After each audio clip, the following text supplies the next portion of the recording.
விளையாட்டு வீரர்கள் அனைவருக்கும் அன்பு வணக்கம். கால்பந்து உலக கிண்ணத்தினுடைய இன்னும் ஒரு முக்கிய நாளாக இன்றைய நாள் நிறைவுக்கு வந்திருக்கிறது. கால்பந்து உலக கிண்ண தொடரிலே தென்னாப்பிரிக்கா அடுத்த சுற்றுக்கு தேர்வாகி வரலாறு படைத்திருக்கிறது. தென்னாப்பிரிக்காவை பொறுத்தவரையில் இவர்கள் கிரிக்கெட்டிலே கோலோச்சுபவர்கள். கிரிக்கெட்டை பொறுத்தவரையில் இவர்கள் கிரிக்கெட்டிலே கோலோச்சுபவர்கள். ஆனால் கிரிக்கெட் உலக கிண்ணங்கள் என்று பார்த்தால் அவர்கள் ராசி இல்லாத அணி என்றே பார்க்கப்படுபவர்கள். தென்னாப்பிரிக்கா 2023 ஆண்டு ரக்பி உலக கிண்ணங்களிலே சாம்பியன் ஆனது. 2025 ஆண்டு டெம்பா பபுமா தலைமையில் கிரிக்கெட் உலக கிண்ணம் என்று அழைக்கப்படுகின்ற வேர்ல்ட் டெஸ்ட் சாம்பியன்ஷிப் தொடரின் இறுதிப் போட்டியில் இவர்கள் வெற்றி வாகை சூடி சாம்பியன் மகுடத்தை சூடினார்கள்.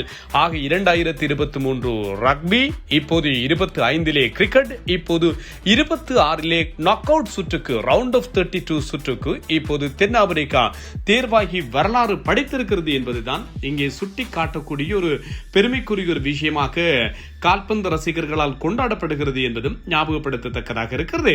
கால்பந்து உலகக்கிண்ண போட்டிகளை பொறுத்தவரை இதிலே மிக முக்கியமான போட்டிகள் நிறைவுக்கு வந்திருக்கின்றன. இந்த முக்கியமான போட்டிகளுடைய விவரங்களையும் நாங்கள் பார்த்துவிட்டு வருவோமாக இருந்தால், மெக்சிகோ மற்றும் செக் குடியரசு அணிகளுக்கு இடையிலான போட்டியில் தொடக்க 17 வயதான இளம் வீரர் கில்ஃபெர்டோ மோரா தொடக்க வீரராக, அதாவது இந்த ஸ்டார்டிங் 11 இடம்பெற்று 96 ஆண்டு கால சாதனையை முறியடித்திருக்கிறார். 78வது நிமிடத்திலே ஜாம்பவான் கோல் கீப்பர் கில்லர்மோ ஓச்சோவா மாற்று வீரராக களம்புகுந்து 6வது உலக கிண்ணத்திலே இவர் விளையாடி இருக்கிறார். தென்னாப்பிரிக்கா மற்றும் தென்கொரிய அணிகளுக்கு இடையிலான போட்டியிலே தென்னாப்பிரிக்கா வெற்றி பெற்று உலக கிண்ணத்தினுடைய ரவுண்ட் ஆஃப் 32 சுற்றுக்கு தேர்வாகி இருக்கிறது. 63வது நிமிடத்தில் அடித்த கோல் மூலம் தென்னாப்பிரிக்கா வெற்றியை உறுதி செய்தது.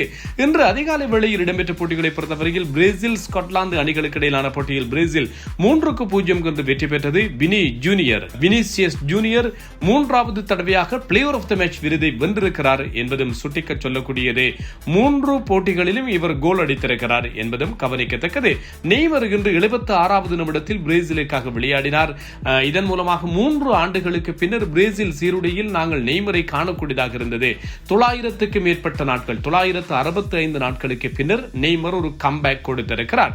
இந்த வெற்றியின் மூலம் பிரேசில் 7 புள்ளிகளோடு இவர்கள் ரவுண்ட் ஆஃப் 32 சுற்றுக்கு முன்னேறி இருக்கிறார்கள். ஜூன் 28 முதல் இந்த நாக் அவுட் ஆட்டங்கள் இடம்பெற போகின்றன என்பதும் சுட்டிச் சொல்லக்கூடியது. இன்னும் ஒரு காணொளியில் சந்திப்போம்.